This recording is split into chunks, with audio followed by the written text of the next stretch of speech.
Welcome to A Healthier, Happier You, the people working to make it happen. I'm Evan J. Chalfin from Luxhammer, where we help the brands to help you live healthier. Today, we're joined by Sylvia Silvestri, a highly experienced OR nurse who trains doctors and nurses in the latest PRP and aesthetic injectable procedures. Sylvia brings over 20 years of experience and was trained by Beverly Hills top plastic surgeons. Sylvia, thanks for being here. Thank you for having me. So, what inspired you to transition from OR nursing to aesthetic medicine training? So I was working in Beverly Hills for some of the top plastic surgeons that you see on TV. And I did that for quite a long time, about 15, 20 years. And, in nursing, I think that's kind of one of the top goals in that area of nursing. I couldn't really go any higher than where I was. And it was great and I loved it, but it was really busy and at times really stressful and really long hours. Kind of a pay threshold as well. I went to a PRP conference in Los Angeles and I met a physician there, Dr. Charles Runnels, who invented the vampire facial and trademarked it. And that was the one that Kim Kardashian did that went completely viral and really kind of put PRP on notice. So I became his first trainer, and that was 15 years ago. And I started training for him. He has over 1,500 trainers worldwide now, but I was the first one. And through that class, I also started teaching a Botox, injectables, microneedling, kind of an intro to injectables, because wanting to be an injector is not just something you just do in one day. Like, you need to take multiple classes to learn how to be competent and know how to provide these to your patients and all of the legal things along with it as well. Yeah, maybe you could talk a little bit more about how your experience working with 90210 plastic surgeons has shaped your training approach. So out there, patients are celebrities, and we did operate on a lot of celebrities, and they are used to a very, very high quality of care. And I mean that from the moment they call, from the moment every single interaction has to be professional, immediate, thorough. And that's what I was in and immersed in, and how I was trained and how I try to train my clients as well that come to me, because we all want a good experience when we contact a practice or an office, and that first person is kind of sets the tone. And how you present yourself and how you carry yourself and how you speak, all of that is kind of your image. And in Beverly Hills, it's even more so because people come from all over the world to Beverly Hills to have work done. Yeah, absolutely. So, why did you choose to focus on small, intimate class sizes? Because I was training for one of the larger companies, and they would have 20 people plus in a class, and it was mostly lecture. And then the hands-on portion was like 10 people crowded around a chair. And really, I think the only way that you can learn to do injectables is to physically get your hands in there and learn how to hold a syringe and learn how to look at someone's face. And listening to a lecture all day is not going to teach you how to do that. You have to be in there and actually start doing it in order to even get a feel for it. Yeah, that makes sense. What else makes your training program unique compared to other aesthetic training options? Again, it's a more boutique kind of style of training. It's very individualized. Like I said, there's a max of 6 people. They do get certificates of completion, and I will help mentor them or answer any other questions as they go along. So they can always email me or text me. I'm always here for everyone. And I think that's important too, to have someone to bounce questions off of. And I've mentored several nurse practitioners out here, and they did an internship with me for 6 months to a year. And then they started their own practices, and they're like super successful. And that makes me really happy to see them to get that far. Yeah, I bet. So, you mentioned several procedures. Which are the healthcare providers most interested in learning right now? Right now is under eye, PRP, and PRF. That's the most popular thing right now. I think a lot of patients and 95% of people can probably benefit from that procedure.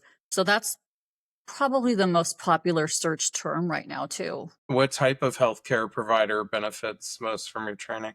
RNs, NPs, PAs. I have a lot of physicians that come to class that maybe they're not interested in doing it, but they're going to be a medical director. So they're like, hey, I need to come and just at least see what's going on so I know what's happening. And if there is an adverse reaction, what I need to do to be there for my providers. Gotcha. Can you tell us about the impact of having plastic surgeons and product reps involved in your training sessions? It's been a great thing because I think when there's a plastic surgeon in the class and they come and the students can actually ask them questions, sometimes the plastic surgeon will say something or come up with an answer that maybe I didn't think of. And having the reps there or having reps host the classes and participate also helps the providers just answer more questions and more visibility and more people with them. Yeah. So, on another note, what's the biggest challenge for healthcare providers entering the aesthetics field? I think when I first started teaching, it wasn't as saturated as it is now. And there are many nurses who want to get away from the hospital and away from bedside care. And I totally get that. And they think just coming and getting a certificate, they can start injecting their friends or they can just start up, and they have no idea actually how much work it is and how long it takes and what the laws are, because every state has different laws as to who can inject, how you set up a med spa, who owns that med spa, the insurance that you need. There's a lot that goes along with it. So I think also because it's becoming so saturated, it's hard. There's a lot of more competition than there used to be. And how do you deal with the competition between yourself, your company, and other aesthetic training companies that are out there? I'm a brand, and there are not a lot of people that have the background that I have that got to work with the 90210 plastic surgeons and sit in the OR with them and watch them do injectables all day and have all that experience for 20 years. So I just keep my head down and do my work and go about myself, and I really don't worry about competition. Yeah. What concerns do healthcare providers typically have about the services when they're adding them? We're injecting people's faces. So there's a lot of pressure that comes along with that and making sure that your patient is happy and that you don't have an adverse effect. And we want them to come back and see us again. So I think just that initial hump to get over of just starting is the biggest hurdle for them to overcome. Yeah, definitely. And what challenges do the practitioners face in marketing their services?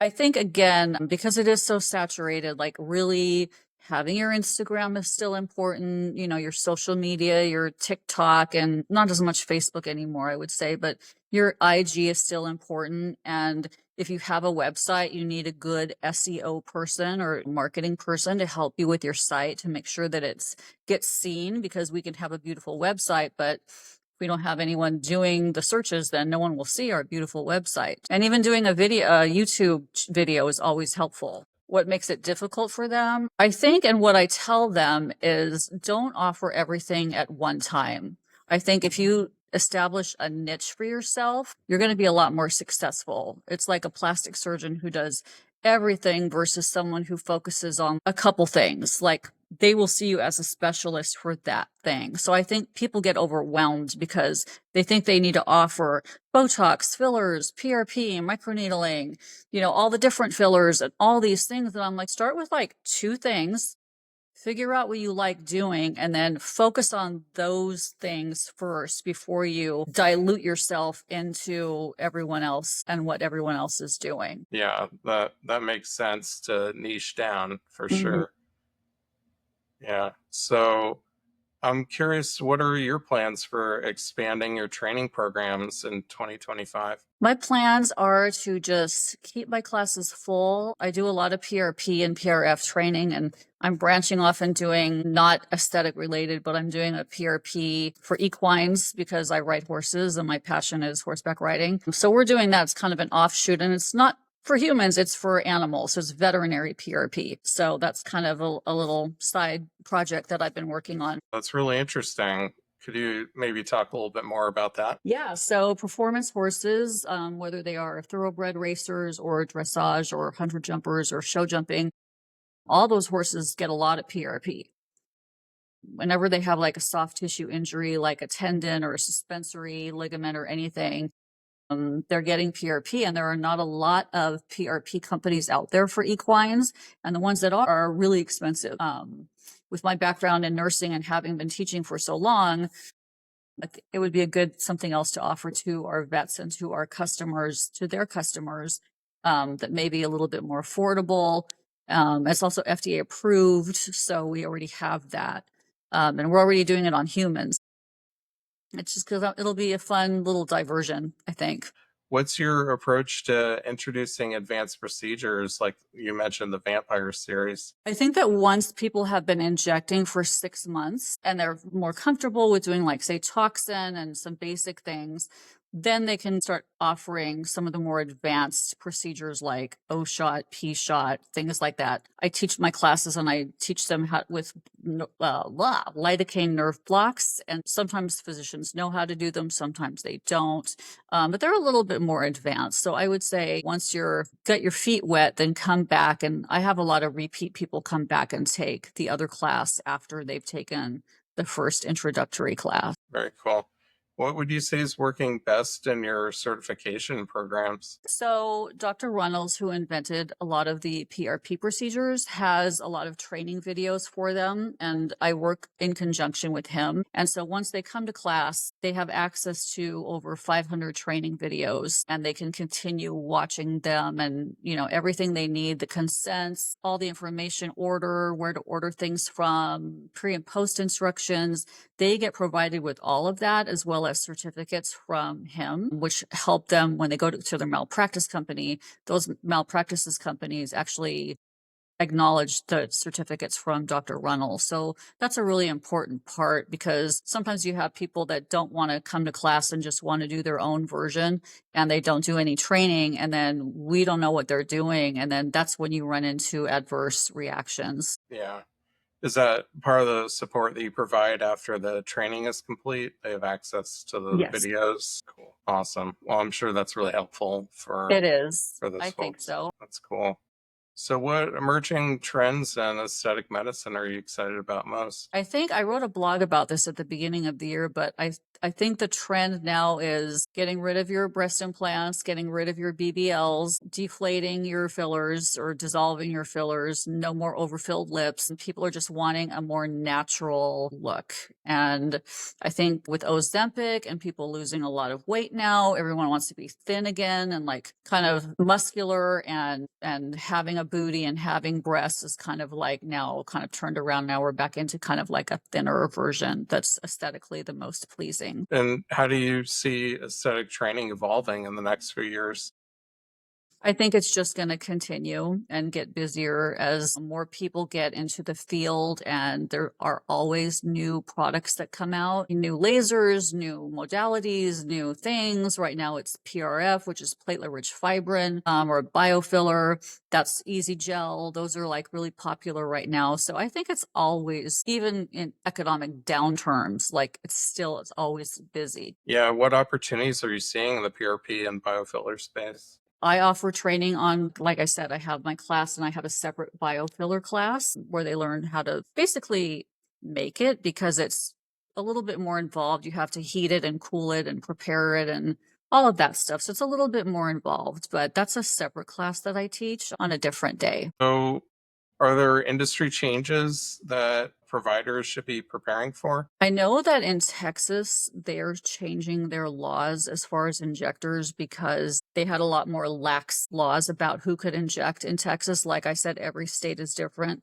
And I don't know every single state's requirements, but I know you must at least be an RN. And in Texas, that was a little bit of a gray area. So I know that they are pushing to change that. So you have to have at least an RN license to be injecting, which is a good thing. Yeah, for sure. And what do you think will be crucial for aesthetic practices to succeed this year? Stay on top of the game and always go to your continued trainings, go to your conferences. There's a couple good ones in Vegas coming up this year, usually May and June. Stay on top of the trends. That's all you can do. Otherwise, you kind of can get lost in the shuffle. People are always on social media nowadays. Like the latest thing gets broadcast within a day, and patients are like, oh my God, what is that? I want to try it. So I think staying on top of your game is always going to be really important. Yeah, for sure.